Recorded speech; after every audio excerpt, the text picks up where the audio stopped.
Subscribe and click the bell icon for the latest updates from Express Drives.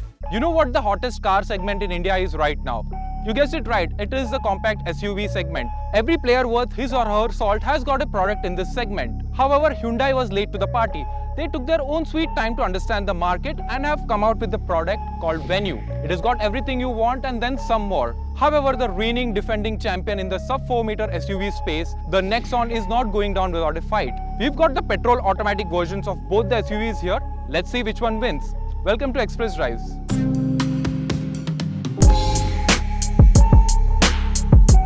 In terms of styling, though it's a subjective matter, the Nexon still has an aura even after being in the market for nearly 2 years. There are times when I have seen people look at the car as if they have seen it for the first time. Be it the grille, the coupe-ish form, or even the tail section, the Nexon oozes style. Move on to the Hyundai Venue and you see a boldness in the design. For example, the Venue subscribes to the typical new age SUV design. This means the headlight is positioned a tad below where you expect it to be. Instead, the turn indicators are where you think the headlamp should be. Given that the bumpers and mirrors are the first contact points in a traffic skirmish, the one driving the Venue may be at a higher loss. That aside, this Hyundai has also got 16-inch alloys and a LED taillight design. Close call then. Personally, I think the Venue might not age as gracefully as the Nexon has. When the Nexon first came out, it was widely regarded as one of the best that Tata could offer. The materials felt premium and the entire layout is logical. The seats were comfortable and the Nexon is a wider vehicle compared to the Venue. The 6.5-inch floating touchscreen infotainment system is equipped with Android Auto and Apple CarPlay. The Harman music system sounds brilliant as well. The boot space of 350 liters is spacious too. With the recent update, the Nexon also gets rear air conditioning vents instead of just blowers. Step into the Venue and you realize that Hyundai has spent a lot of time in designing this cabin and making it up to date. The buttons feel new as well as everything around has a premium touch to it. The steering wheel too feels nice to hold on to, though I feel Hyundai should have offered a telescopic adjustment. The Venue also has a manually dimming IRVM that also hosts an SOS button, roadside assistance and map updates. However, that aside, the 8-inch touchscreen infotainment system feels fluid to use and has the usual CarPlay and Android Auto connectivity dialed in. A wireless chargers as well as fast charging option too have been provided. The glove box is cool too, while the gimmicky air purifier tells you how good or bad the air quality in the cabin is. Lest I miss out, the Venue also gets an electrically controlled sunroof.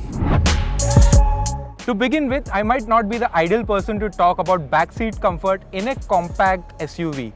Well, as you guessed it, I am not as tall as I should be. So, well, jokes apart, the best part about the Venue is even though it's narrower than the competition, for example, the Nexon, let's say space constrained as one would expect it to be. For example, here I have decent knee room. Even though I'm seated in the back, and there is decent headroom as well. But sitting 3 abreast in this SUV could be a bit of a bother, especially if you are on the healthier side of things. Secondly, the window line, it's squarish, so that doesn't give you a feeling of being cooped up inside the cabin. Instead, it gives you an airy feeling, especially with the sunroof as well. The Venue has decent headroom despite not being the tallest in its segment. As you can see, I still have a lot more space here left for my head to actually hit on the roof. The moment you get inside the back seat of the Nexon, you know you have gotten into a bigger car. There is enough legroom, there is knee room, as well as the rear seat back is set in a relaxed position. You get good all-around visibility too. However, given the stylish form of this SUV, the window line is sloping upwards and it does give you an impression that you're cooped inside. Similarly, the sloping roof line also cuts down on the headroom, so that's a bit lacking too. Just like the Venue, there is a transmission tunnel in the center and that cuts down on the middle passenger's legroom. The Venue has a smaller 1-liter turbo petrol engine that makes 120 PS and 172 Nm of torque. It can be bought with a 6-speed manual or this delectable 7-speed DCT. The latter is developed by Hyundai in-house and they have done a commendable job. When on the drive, at part throttle, the engine wants to propel the car ahead very eagerly. However, if you press the accelerator pedal to metal, the DSG pauses a bit and then wants to shift to the relevant gear. that takes a bit of hesitation and it's not as quick as, let's say, the Volkswagen unit. We believe Hyundai has done that in the interest of fuel efficiency because the engine wants to shift to a higher gear as fast as possible in the traffic conditions. Speaking of efficiency, Hyundai claims more than 18.6 kmpl from this DCT combo. However, in our city runs, we achieved around 9 kmpl, and out on the highway, the engine could deliver only 14.4 kmpl. That's a bit lower than what the Nexon can offer you. The Nexon's 1.2 3-cylinder petrol engine makes 110 PS and 170 Nm of torque. It is mated to a 6-speed manual or an AMT, as is the case that we are driving right now. The AMT is similar to what you will get in the market, but then the shift quality is better, and the head nods, as they call it, are less pronounced than the others in the market. I would say Tata has tuned it really well. The turbo lag cannot be felt in this engine at all, and you can feel that in the manual though. However, the best part about the AMT is that if you want to overtake on the highways, you can always slot into the manual and you can overtake very easily.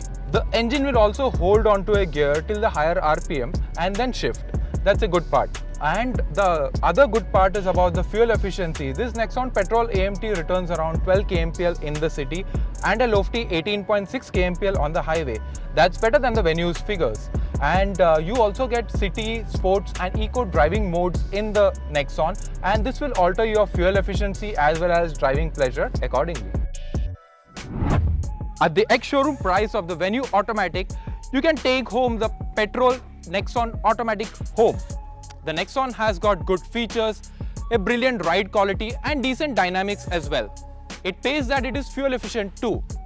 The Venue though has more features as well as a better gearbox. However, I'm not quite in favor of the gimmicky electronics that it comes with or the features that you call it.